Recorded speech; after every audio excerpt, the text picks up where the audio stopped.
अब मैं यहाँ उन लोगों से कहता हूँ जिनकी जबान पे रात दिन गाली है, और वो भी गंदी गंदी गालियां, बेटों को गालियां, बहुओं को गालियां, बहनों को गालियां, सबको गालियां, सबको गालियां दी जा रही। और कोई वो बड़ापन समझते गाली देना, अपना हक समझते गाली देना, बल्कि कुछ लोग तो फख्र से कहते हैं कि मैंने अभी फुला को गालियां दी, इतनी गालियां दी उसको, बहुत गालियां सुनाई। गाली क्यों देती? अगर ये मरते वक्त ये जो आदत बनी है ना गाली की, जो आदत होगी, इसीलिए कहते कलमे की आदत डालो। उठते बैठते चलते फिरते कलेमा पढ़ा करो, सोते टाइम कलेमा पढ़ा करो, उठने के बाद कलेमा पढ़ा करो, नमाज के बाद कलेमा पढ़ा करो, वजू के बाद कलेमा पढ़ा करो। कलेमा कलेमा कलेमा की आदत बनाओ ताकि दुनिया से जाओ तो मरते मरते कलेमा पढ़ते हुए जाओ, गालियां मत दो। यूं भी सरकार गरीब नवाज रज़ी अल्लाह ताला अपने मलफूजात में फरमाते हैं कि जिसने किसी मुसलमान को गाली दी, ये उसी दौर, फिर कहता हूं उसी दौर की गाली, जिसने किसी मुसलमान को गाली दी और अल्लाह की बारगाह में तौबा नहीं की और उस मुसलमान से मुआफी नहीं मांगी, मरेगा तो डर है कि काफिर होकर के मरेगा। जिसने किसी मुसलमान को गाली दी तो मरेगा तो डर है कि काफिर होकर के मरेगा, मरते वक्त उसकी जबान पे कलेमा नहीं आएगा। आप मुसलमान को गाली दो तो मरते वक्त जबान पे कलेमा ना आए, मौत के वक्त डर है कि काफिर होकर के मरे। जो सारी जिंदगी बीवी को, शरीके हयात को गाली देता रहा, बेटियों को, बेटों को गाली देता रहा, घर में गालियों का, और याद रखना घर के छोटे बच्चे उसी घर में गाली देते हैं जहां बड़े गाली देते हैं। गालियों का माहौल जहां बड़ों में होगा वही बच्चों में होगा। आज सूरत हाल क्या पैदा हो गई पता है? जो लोग पढ़े लिखे लोग, संजीदा और शरीफ किस्म के लोग हैं, अब वो कहते हैं कि मौलाना मुस्लिम मोहल्लों में घर देखने की बजाय अब हम सोचते हैं कि किसी दूसरे मोहल्ले में घर देखें। हम कहते हैं क्यों भाई, मुसलमानों में रहो उसकी बरकत मिलेगी। का क्या बरकत मिलेगी? जहाँ सुबह उठने के बाद गाली सुनने को मिलती है और सोते वक्त तक गाली सुनने को मिलती है, वहां रह के क्या करें? ये माशरा हो गया हमारा। और माँ बाप तो कुछ पढ़ी ही नहीं है, घर वालों को कुछ पढ़ी, किसी को कुछ नहीं पढ़ी है, दीन धर्म पीठ के पीछे डाल दिया है। बस अब क्या रह गया? खाओ पियो ऐश करो, बस इसी का नाम बस जिंदगी है। सुन लो, अल्लाह के रसूल अलैहिस्सलाम ने फरमाया, जब कोई गाली देता है तो अल्लाह ताला उसको हलाक कर देता है। गाली देने वालों को कुदरत हलाक करती है। अब हलाकत का मतलब क्या? कुदरत हलाक करी मतलब अब गाली देने वालों कुदरत तुम्हें हलाक करके रहेगी, कुदरत तुम्हें हलाक करेगी, तुम हलाक होकर के रहोगे। अब कैसे हलाक होगे? कभी बारिश नहीं देंगे, तहत में मुब्तला करके हलाक करेगा, और कभी बारिश देगा तो इतनी देगा कि सैलाब ला करके हलाक करेगा,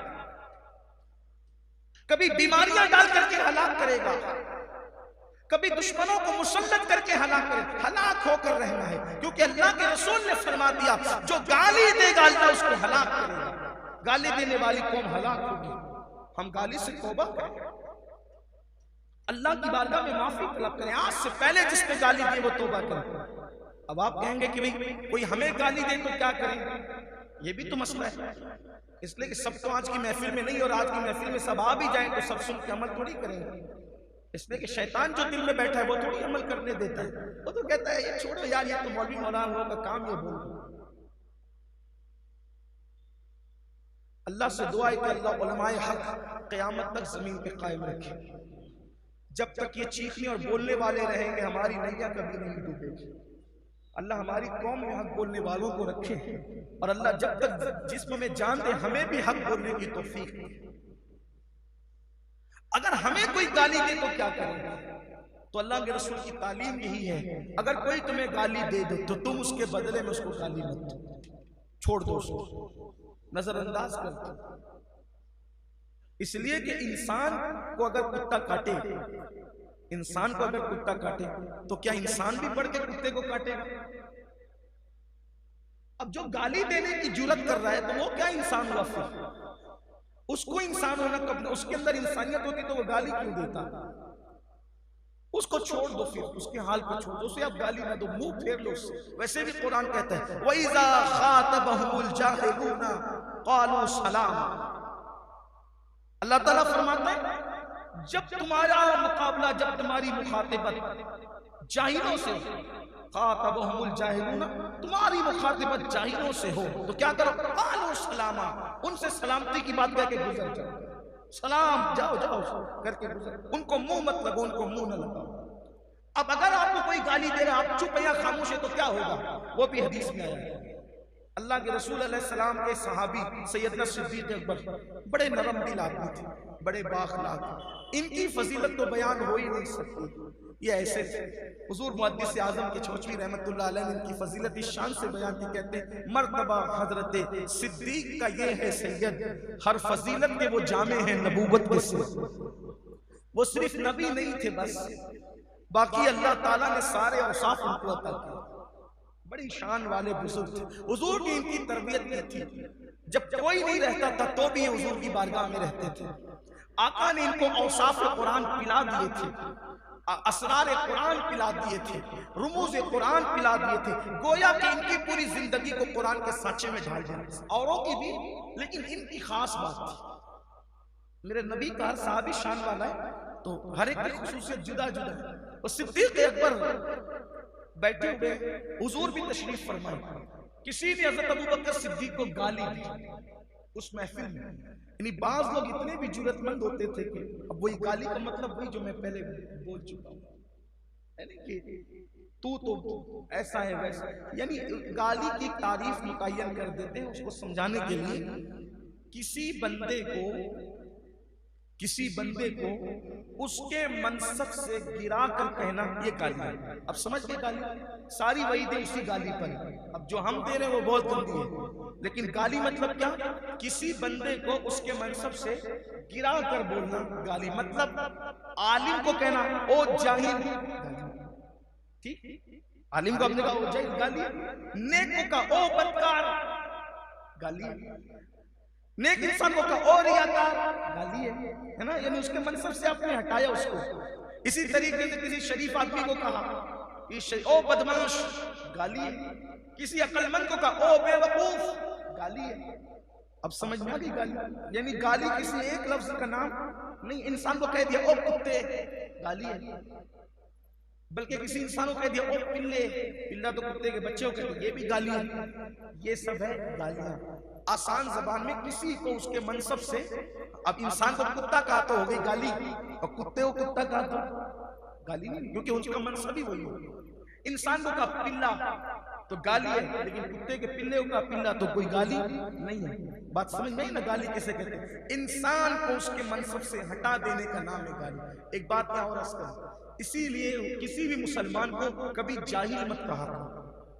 मुसलमान को कभी जाहिल मत कहना, ये गाली है उसके लिए। क्यों? इसलिए कि हुजूर का उम्मती कभी जाहिल नहीं हो सकता। वो अनपढ़ हो सकता है, वो अनपढ़ हो सकता है, लेकिन वो जाहिल इसलिए कि जो रसूलुल्लाह को जानने वाला हो वो जाहिल कैसे हो सकता है? वो जमाने जाहिलियत वाला जाहिल कह रहा हूं। हाँ, कहीं किसी के कम इल्मी को या बेइल्मी को बताने के लिए उर्फ में कहीं कह दिया जाए तो एक अलग बात है, लेकिन एहतियात किया करो, किसी को जाहिल न कहो, बचा करो। इसी तरह किसी मुसलमान को बेवकूफ भी मत कहा। हालांकि बहुत आसानी से लोग बेवकूफ है, अहमक है, बचा करो मत कहा।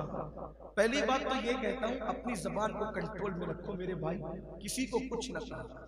अभी आगे कुछ बहुत बड़ी बातें मैं करने जा रहा हूं, वक्त तो हो रहा है लेकिन जल्दी जल्दी से करना चाहता हूं। तो सिद्दीक अकबर को किसी ने गाली दी। हुजूर अलैहिस्सलाम ने हज़रत अबू बकर सिद्दीक को देखा, मुस्कुरा दिया। सिद्दीक अकबर ने जवाब नहीं दिया, कोई जवाब नहीं दिया। फिर उसके बाद उसने दूसरी गाली दी, सिद्दीक अकबर ने फिर कोई जवाब नहीं दिया। उसने फिर गाली दी, सिद्दीक अकबर ने फिर कोई जवाब नहीं दिया। अब सिद्दीक अकबर को आया गुस्सा। अब जो गाली दे रहा था, सिद्दीक अकबर ने उसको जैसे ही जवाब देना चाहा, हुजूर अलैहिस्सलाम गुस्से में जलाल में आए, उठ के खड़े हो गए, चल दिए। अब हुजूर खड़े हो जाए तो सिद्दीक कैसे बैठे रहे? वो भी खड़े हो गए। हुजूर चल दिए तो सिद्दीक भी चल दिए। अर्ज़ किया, आका मेरे माँ बाप आप पे कुर्बान, उसने इतनी गालियां दी, आप चुप रहे, मुझे देख के मुस्कुराते रहे, और मैंने उसको क्या जवाब दिया? आप जलाल में आ गए, गुस्से में आ गए। कहा अबू बकर तुझे क्या बताऊं, जब तू चुप था तो अल्लाह ने तेरी तरफ से एक फरिश्ता मुकर्रर किया था। जब वो तेरी तौहीन करता था तो फरिश्ता जवाब देता था।